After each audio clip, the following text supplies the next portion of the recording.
But again, let's look at it this way. There are two sides to this issue about tax reforms, tax holiday, and then doing away with some taxes.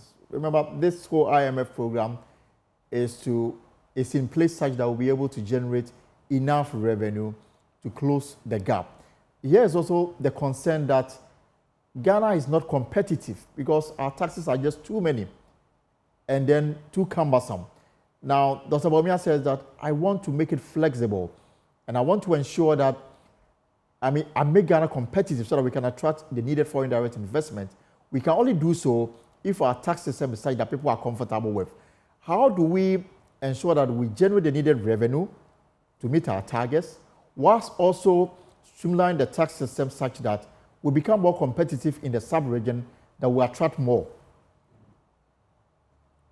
That is very important. And if you look at what he indicated, for instance, if you don't deliberately bring a policy that will have homegrown solutions in terms of developing businesses locally to generate revenue, you are still going to be an import-dependent economy. And so if you look at the solutions that are being proposed, yes, we need more tax revenues. Businesses are struggling now. Look at it, for instance. Look at the VAT rate system, for instance, that we're talking about. Very expensive.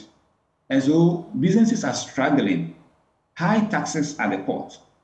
So even if somebody is even bringing raw materials, there are categories, there are taxes that are still being paid. If you want to harmonize the tax across the various ports, for instance, what does Ghana depend on? Such that if you do so, Ghana will still be able to bring more of that and it will not go to other countries and then you will rather be depending on them again. Right. And so we need to look at it from that perspective, that these taxes that we are saying we are bringing, how is it affecting industry directly?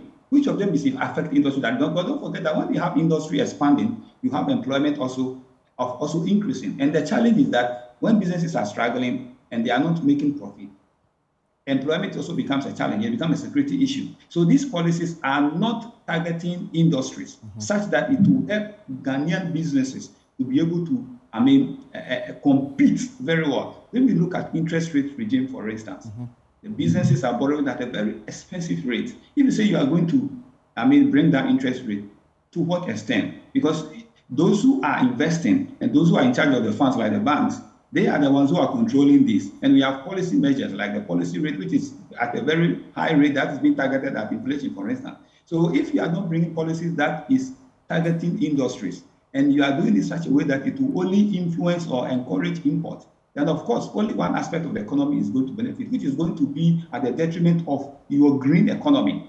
Influence or encourage import, then of course, only one aspect of the economy is going to benefit, which is going to be at the detriment of your green economy, which is a challenge.